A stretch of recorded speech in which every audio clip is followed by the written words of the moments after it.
hoje é dia 9 de fevereiro e vamos para o nosso devocional do dia. Mas antes, vamos começar com a nossa oração. Jesus, Pai querido, que o Senhor esteja presente do começo ao fim deste devocional. Agradeço por estar conosco nessa manhã. Que o Senhor traga para essa live todas as pessoas que precisam ouvir essa reflexão sobre a sua palavra que se encontra em 2 Samuel 5:23. Espírito Santo, se for necessário, que o Senhor coloque em minha boca qualquer palavra para este devocional. Agradeço por estar conosco nessa manhã. Amém, amém e amém. Vamos lá para o nosso devocional da manhã, que tem como base 2 Samuel 5:23. Então vamos ler a introdução do segundo livro de Samuel, da Bíblia Spurgeon. Circunstância da escrita. A antiga tradição sugere que os livros de 1ª e 2 Samuel originalmente formavam um único livro. Na Bíblia hebraica, ela é assim, por isso que o número da Bíblia hebraica é diferente da Bíblia cristã protestante. Ela é um pouco em número de livros menor, porque tem muitos livros que é um livro só, que no nossa é dividido. Alguns estudiosos acreditavam que Samuel foi em grande parte responsável pelo material redigido até 1 Samuel 25, e os profetas Natã e Gad deram uma contribuição significativa ao restante, baseado em 1 Crônicas 29, versículo 29. Essa proposta, no entanto, deve permanecer especulativa, porque os livros não trazem os nomes de seus autores. O livro de 1 Samuel 27, versículo 6, sugere que provavelmente não foi concluído até as gerações após a divisão do reino, por volta de 930 a.C. Após a conquista da terra pelos israelitas durante os dias de Josué, Israel entrou em um tempo de apostasia.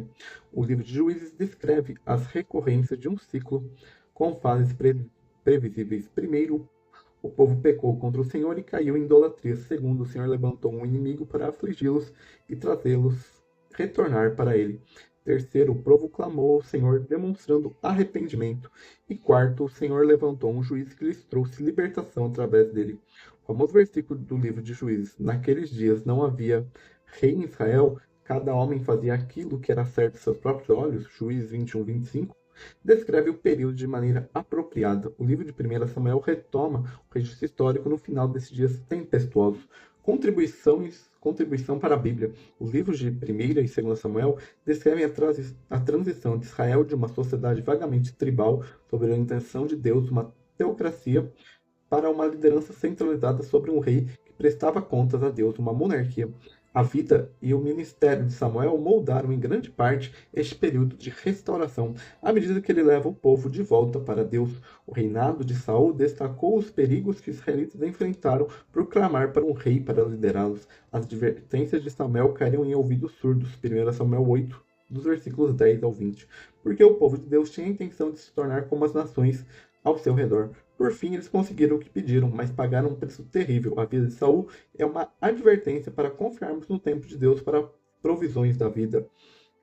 O reinado de Davi testificou as incríveis obras que o Senhor poderia realizar e faria através de uma vida que se rendesse a ele. O segundo rei de Israel parecia bastante consciente da bênção de Deus em sua vida e exibia um coração terno para as coisas dele. Gerações posteriores receberiam bênçãos por causa da vida de Davi. Isaías 37, versículo 35. Pacto especial com ele, 2 Samuel 7, 1 ao 29, encontrou seu último cumprimento em Jesus, o filho de Davi. Lucas 1, 32 e 33. As consequências dos pecados de Davi com Batseba, no entanto, é uma advertência para todos que experimentam a atração do pecado. Deus responsabiliza seus filhos por suas ações. Até mesmo pecados perdoados podem trazer consequências terríveis. Estrutura. O livro de 2 Samuel, do capítulo 1 ao 4, descreve a luta pelo trono de Israel, que começou com a morte de Saul. Davi foi ungido rei pelos homens de Judá, mas Abner ungiu Ibosete, o filho sobrevivente mais velho de Saul, como rei de Israel. Uma guerra civil de 2 anos resultou na morte de Ibosete e na coroação de Davi como rei de todo Israel.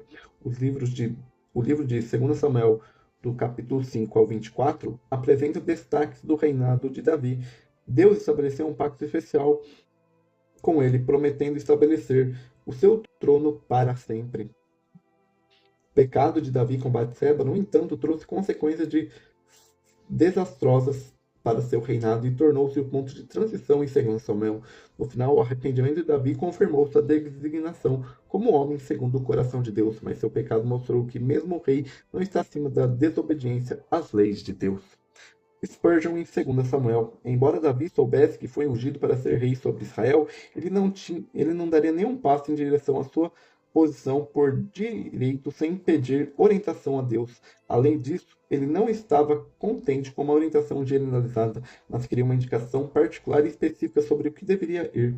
Não foi suficiente Deus lhe dizer vá, ele queria ser exatamente para qual cidade de Judá deveria ir, e isso não foi uma exceção ao hábito de Davi. Desde sua juventude, ele estava acostumado a pedir direção ao Senhor em todos os casos de dificuldade, e nunca parecia estar satisfeito, ao menos que pudesse ouvir o som dos pés do seu mestre logo atrás dele, ou perceber uma indicação clara que ele estava à sua frente ou andando ao seu lado.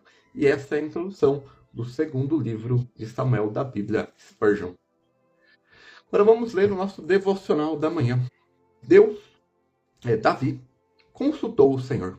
2 Samuel, capítulo 5, versículo 23. Quando Davi fez essa consulta, tinha acabado de lutar contra os filisteus e recebeu um sinal de vitória. Os filisteus chegaram com grandes exércitos, mas com a ajuda de Deus, Davi os tinha afugentado facilmente. Observe, entretanto, que quando eles vieram pela segunda vez, Davi não foi lutar sem consultar o Senhor, como havia vencido anteriormente. Poderia ter dito, como muitos o fizeram em outra ocasião, serei vitorioso novamente, posso ficar bem tranquilo, pois, se conseguir uma vez, triunfarei de novo. Portanto, devo tardar à procura das mãos do Senhor. Não, Davi. Ele tinha vencido uma batalha pela força do Senhor. Não se aventuraria em outra até estar seguro. Consultou, devo me levantar contra eles? Ele esperou até que o sinal de Deus fosse dado. Aprenda com Davi a não dar nenhum passo sem Deus. Cristão, se quiser conhecer o caminho do devedor, tome Deus como bússola. Se quiser navegar seu barco por ondas sombrias, coloque o leme na mão do Todo-Poderoso. Escaparemos de muitas pedras se deixarmos nosso Pai assumir a direção. Muitos cardumes e areias movediças poderão ser evitados se deixarmos sua soberana vontade escolher e comandar. O puritano disse, certo é sempre que um cristão esculpir a si mesmo, cortarás os próprios dedos. Essa é uma grande verdade. Outro antigo ditado diz, aquele que segue antes de nuvens da providência divina, segue numa missão de tolo. E é isso mesmo, precisamos deixar a providência de Deus nos conduzir, e se a providência tardar, espere até ela chegar. Aquele que caminha sob a providência ficará feliz em voltar a correr. Instruir-te-ei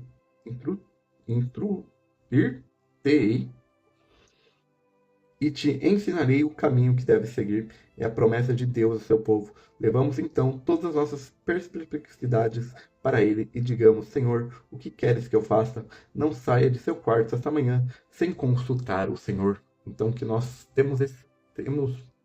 criamos esse hábito, como de Davi, de consultar o Senhor em toda ação. Não é porque no passado deu certo que vai dar certo de novo. Consulte o Senhor.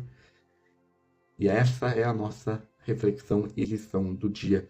E mais tarde, às 8 horas, nós temos o nosso devocional da noite lá no TikTok, às 8 horas.